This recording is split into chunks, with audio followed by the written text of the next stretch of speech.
This video is made possible by our loyal Patreon supporters. Visit patreon.com/Psychetruth. Hey there, it's Julia. I'm really excited that you're with me today because we're going to power up our practice with a few variations I've put together for you, 5 to be exact, that are going to wake up your glutes. So if you're looking to kind of spice it up and turn things up in your yoga practice, or if your glutes have been a little bit lazy, these 5 pose variations are going to give you just a little zhuzh for your yoga practice. And if you love them, and I think you will, join me for my 30-day Power Up Challenge. I am so excited that you're taking this journey with me, and I will be with you every step of the way. In that 30-day challenge, every single day we spice things up, and you're going to love it. If you think that's something you're gonna wanna do, check out the link below. For today, our 5 poses are going to wake up your glutes so that you feel strong in your lower body, and your tush is going to be turned on, and we need that tush turned on when we are doing so many different things on the mat. Our glutes are super duper important, and when we think about our hips and our low back and our legs, all of the muscles in our derriere are very important for stability, stamina, and also feeling strong in your yoga practice. I recommend having a couple blocks today, and if you don't have those, grab 2 thick books that are about the same size. Let's get started. Come on down to the mat. Going to place your blocks about hips width distance apart because you're going to put your feet on them. Come on down. So as you come on down, you'll put your feet on the blocks. And what this is going to do as we go into today's bridge variation is if you are ever in bridge and you feel like the lowering down from bridge to the ground is such a short amount of time that you're not really feeling the engagement of your hamstrings and your glutes, this is just gonna give you a little bit longer of a range to play with. And you're not immediately gonna go into your low back. Instead, you're gonna keep it really focused on your hips and your pelvis. So drill your belly button down to your spine, press into your blocks, and lift up. Now, you can't really see here, and I don't want you to move your neck, but gauge in your own body that your knees are in a relationship to your ankles. If your knees feel way past your toes, you need to slide your blocks out a little farther. And that's simple. You can just press them out with your heels. Once you come back up, I want you to lift about 3/4 of the way up and then lower down until your butt hovers over the earth, and then lift back up, squeeze your tush a little bit, squeeze your inner thighs, and lower back down. So we're gonna go slow and steady here. The core is engaged, sort of that midsection core, and then feel that the glutes are gonna lift your pelvis and your legs up, and you're gonna lower down nice and slow. So rather than going into this tremendous back bend in the low back, you're mostly just focused on what's going on from mid-thigh to about your hip points. Lift up, feel the engagement, lower down to hover. So your butt's just skimming the earth, and then you go right back up. This bridge variation is going to strengthen your back muscles. It has to, because our spine is connected to this whole complex, but I want you to focus on what's going on in your rear as you lift your hips up. Let's do 2 more. Lower down, and then squeeze on the way up. Lower down, and then squeeze on the way up. Hold here. Steer your tailbone towards the back of your knees. Imagine that you can make just one long ski slope from your knees all the way down to your ribs. And then if you notice that your body's wavering to the side at all, stay static in the middle. If one hip's dropping, engage that glute a little bit more. You're here for 4, 3, 2, 1. Lower down. Take your feet off the blocks. You can slide your blocks out of your way, and then just rock your knees side to side. If you still felt that a lot in your low back, then the next time you do the exercise even slower and really emphasize engaging your butt muscles on the way up and utilizing your inner thigh muscles on the way up to stabilize your legs. Good. Draw your thighs into your chest and let's rock on up to sit. Once you come on up, take a tabletop position. So you'll bring your shoulders over your wrists, your hips over your knees, and we'll do a variation of bird dog. Your hands will stay on the ground. Extend your right leg back and pull your toes towards the ground.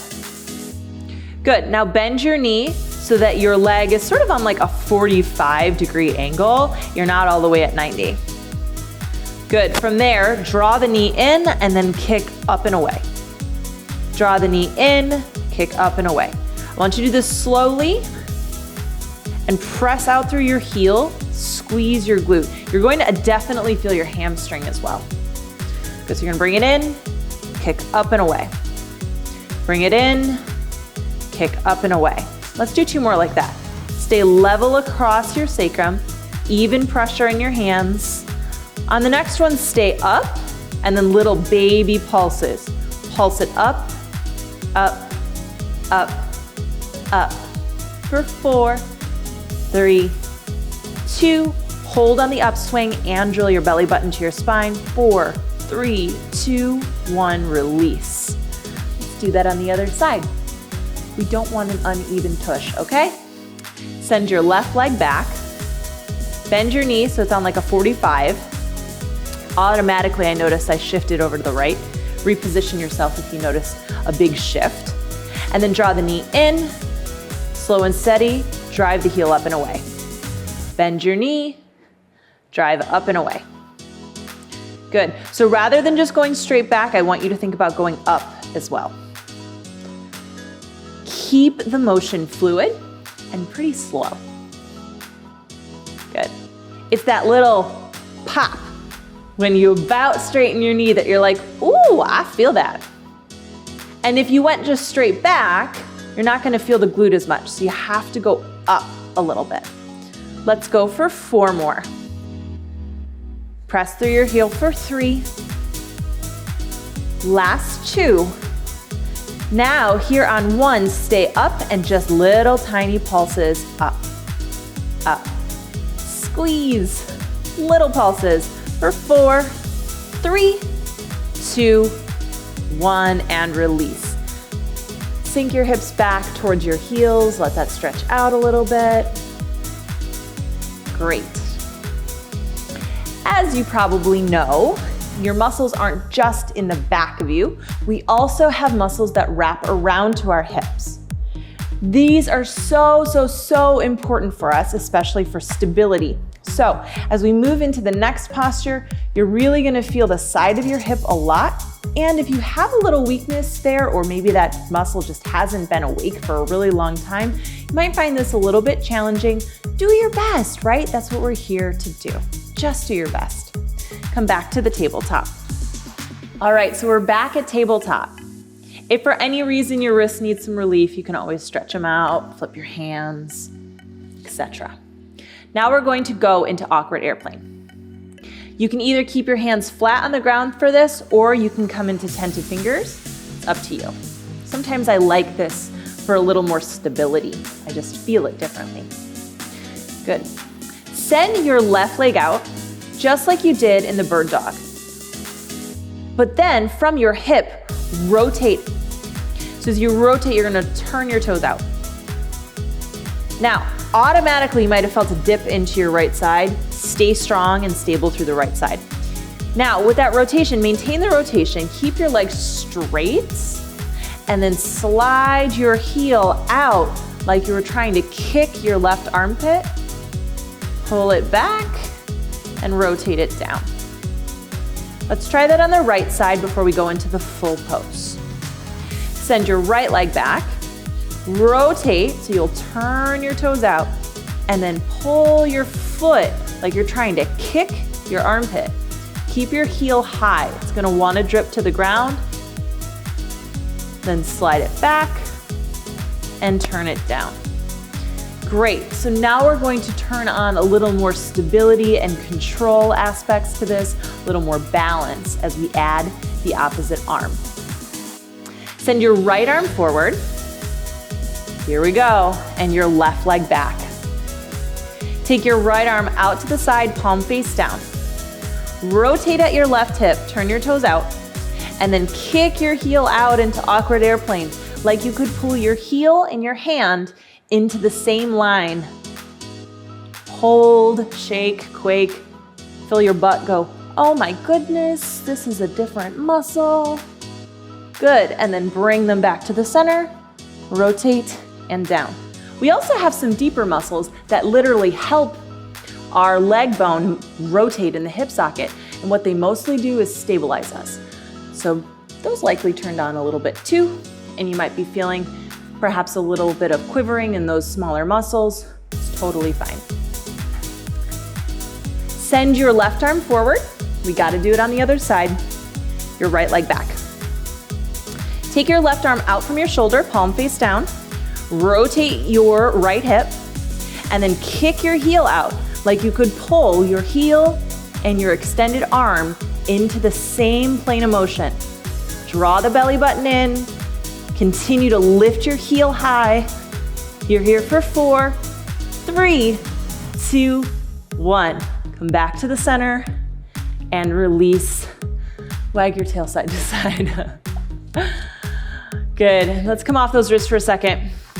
Roll your wrists in little circles. Great. So we'll come off the hands and all the way up to a crescent. Come on up to a crescent lunge with your right foot forward. Just step your left foot back. We'll take our hands to our heart and bend the back knee. So now we're going to be challenging our legs in an asymmetrical posture, which essentially means one leg is doing something different than the other. One hip is doing something different than the other. Allow your middle body to just go up and down, sort of like a carousel horse as we move through this next exercise. And then also focus on the fact that you can feel your feet on the ground. So your front foot, your heel, the ball mound of your big toe, the ball mound of your right toe. Can you feel that pressing down? And then similarly, in your back foot, even though your heel is not on anything, can you still keep it active? Almost like you had your heel on a start block in a track meet. Draw your hands to your heart and then bend your back knee till you come to hover and then drive up through this front leg, this front heel.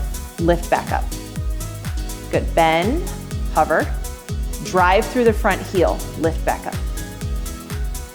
Bend and hover, drive through that front heel, lift back up. Bend and hover, and then let's hold.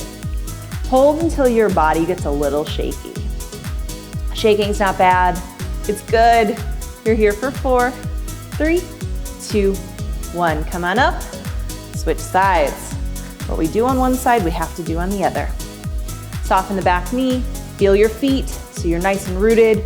Your hips and your feet are squared towards the front of your mat, and we're just going straight down and up. So notice if your chest is pitching forward, come back to the center, straight down and up. Bend your back knee to hover, drive through that front heel, come back up. Go really slow. All the way down to hover, drive it slowly back up. Let's do 2 more like that. So you can add these little pulses, slow and steady. I guess they're not really pulses, they're almost full-on lunges, but they're really controlled anytime you come into crescent lunge. Good, the next time you come down, we're gonna hold together. Come on down, body in the midsection is nice and stable in the center.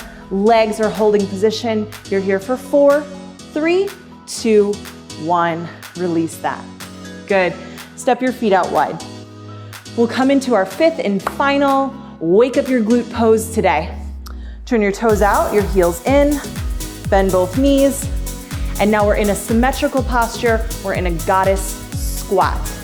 Both legs, both sets of hip muscles on either side, glutes on either side are doing the same thing.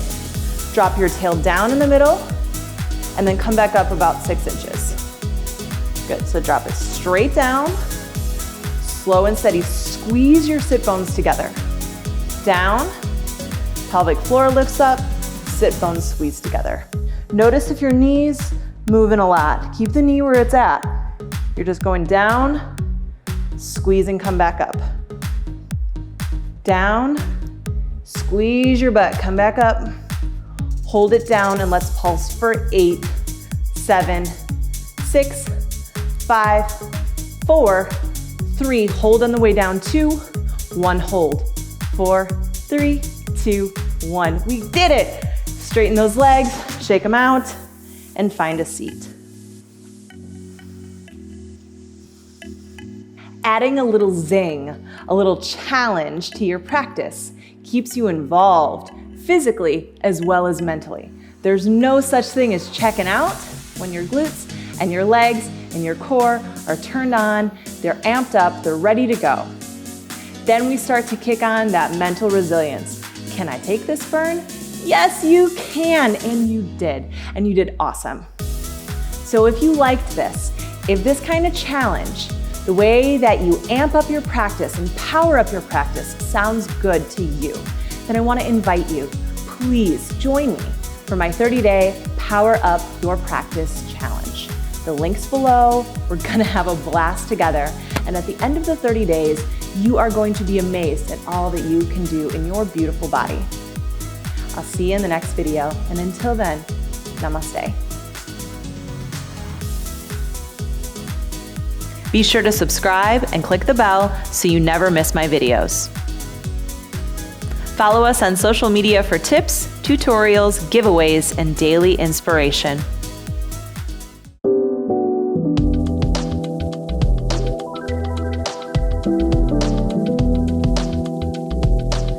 Get back to basics with the Couch to Confidence series, a 14-day complete beginner program from Julia Marie Yoga.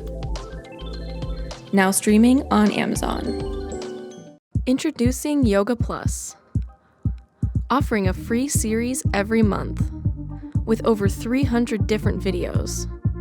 Take control of your health. Work out anytime, anywhere. Yoga Plus. Download now for free.